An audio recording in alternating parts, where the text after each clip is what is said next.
दोस्तों आप सभी लोगों का स्वागत है आपके अपने यूट्यूब चैनल देवा सर क्लासेज में। दोस्तों आज मैं आप लोगों को 5 सबसे महत्वपूर्ण श्लोक बताने वाला हूं जो 100% आपको अपने एग्जाम में देखने को मिलेंगे।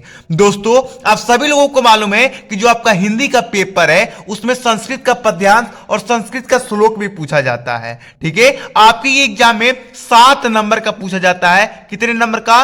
7 नंबर का पूछा जाता है। तो दोस्तों यदि आप इन 5 श्लोक को तैयार कर लेते हो, इन 5 पद्यांश को तैयार कर लेते हो, तो मेरा गारंटी है कि ये जो 7 नंबर है आप 100% लेके आओगे। ठीक है, चलिए फटाफट उन 5 श्लोक को हम लोग देख लेते हैं। उससे पहले वीडियो को लाइक कर दीजिएगा, चैनल को सब्सक्राइब करना भूलना नहीं है, क्योंकि चैनल को सब्सक्राइब करेंगे जो वीडियो अपलोड करूंगा उसका मैसेज आपके पास जाएगा और उसके बाद आपको अपनी एग्जाम में 90% लाने से कोई ताकत नहीं रोक पाएगा। तो चलिए फटाफट 5 श्लोक को हम लोग देख लेते हैं।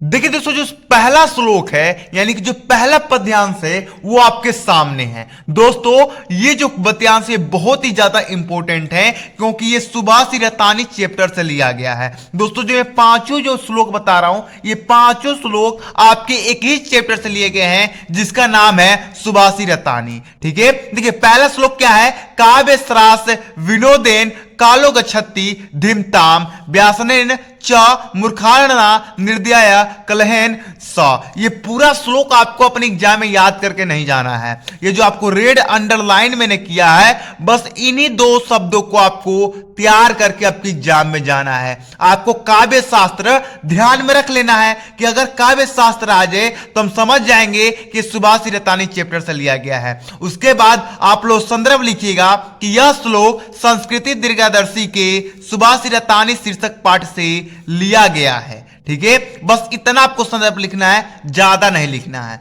चलिए अब इसका हिंदी में अनुवाद करने के लिए आएगा तो हिंदी में अनुवाद भी आपको मैं बता देता हूं। इसका अनुवाद होगा कि बुद्धिमानों का समय काव्य और शास्त्रों की चर्चा और आनंद में बीतता है और मूर्खों का समय बुरी आदतों में, सोने में, लड़ाई झगड़ों में बीतता है। बस इतना आपको अनुवाद आपके करके अपने एग्जाम में जाना है। ठीक है, चलिए दूसरा श्लोक देखिए मेरे प्यारे छात्रों, दूसरा भी श्लोक आपके सामने है। दूसरा श्लोक है कि भाषाणु मुख्य मधुर द्रव्य गिरवाण भारती तस्या ही मधुर काव्य तस्मादिपि सुभाषितम। अब ये भी श्लोक पूरा याद करके नहीं जाना है, बस इसका लास्ट ये जो शब्द दिख रहा है ये याद करके जाइएगा, सुभाषितम।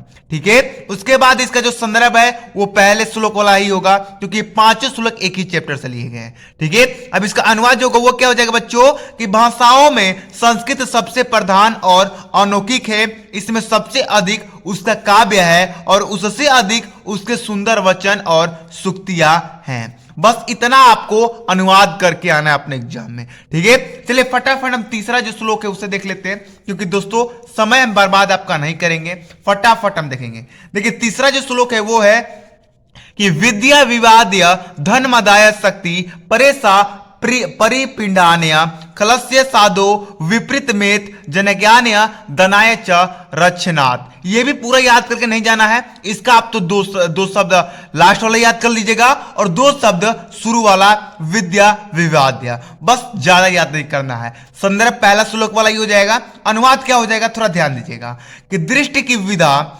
विवाद के लिए, धन मद के लिए और शक्ति दूसरों को पीड़ा पहुंचाने के लिए होती है। ठीक है, इसके विपरीत सज्जन की विधा ज्ञान के लिए, धन के दान के लिए और शक्ति दूसरों की रक्षा के लिए होती है। बस इतना आपको यहां पर अनुवाद कर देना है। चलिए चौथा देखिए यहां पर श्लोक, चौथा श्लोक होगा कि चौथा श्लोक होगा कि उदती सविता धर्मशास्त्रम एवास्थमिति च। ये भी पूरा याद करके नहीं जाना है, बस शुरू के 2 शब्द उदती सविता। ठीक है, चलिए अब इसका संदर्भ आप लोग लिख लीजिएगा। अनुवाद में बता दूं कि सूर्य उदित समय लाल होता है और अस्त होते समय भी लाल ही होता है। इसी प्रकार संपत्ति एवं विपत्ति दोनों परिस्थितियों में महापुरुष एक रूप रहते हैं, अर्थात सुख और दुख में समान होते हैं। ठीक है, बस इतना आपको अनुवाद कर देना है अपने एग्जाम में। चलिए 5वां श्लोक देख लीजिए जो कि बहुत ही इंपॉर्टेंट है इस चैप्टर का। जयंती ते महाभागा जन सेवा प्रायण। तो आपको भी इसका पूरा याद करके नहीं जाना है, या तो शुरू का याद कर लीजिए 2 शब्द या लास्ट का दो शब्द। ठीक है, चलिए अनुवाद कैसे कीजिएगा मेरे प्यारे छात्रों। जन सेवा में लगे महापुरुषों की जय हो, जिनके यश रूपी शरीर का, यहां पर बड़ी री का मात्रा होगा तो यहां पर शरीर कर लीजिएगा, शरीर का कहीं भी बुढ़ापे और मृत्यु का भय नहीं होता है, यह सिद्धांत आज भी स्वीकार है। तो दोस्तों आपको आज इस वीडियो में मैंने क्या बताया, 5 सबसे महत्वपूर्ण श्लोक बताया जो कि आपके संस्कृत सुभाषी रतानी चैप्टर से लिया गया है। ठीक है, और 100% दोस्तों ये आपके पूरे बुक के सुभाषी रतानी के पूरे चैप्टर का सबसे महत्वपूर्ण श्लोक है। ठीक है, सबसे पहले इन्हीं को तैयार करना। ठीक है, चलो मिलते हैं अगली वीडियो में, तब तक हमें जाने की इजाजत दीजिए। जय हिंद, जय भारत।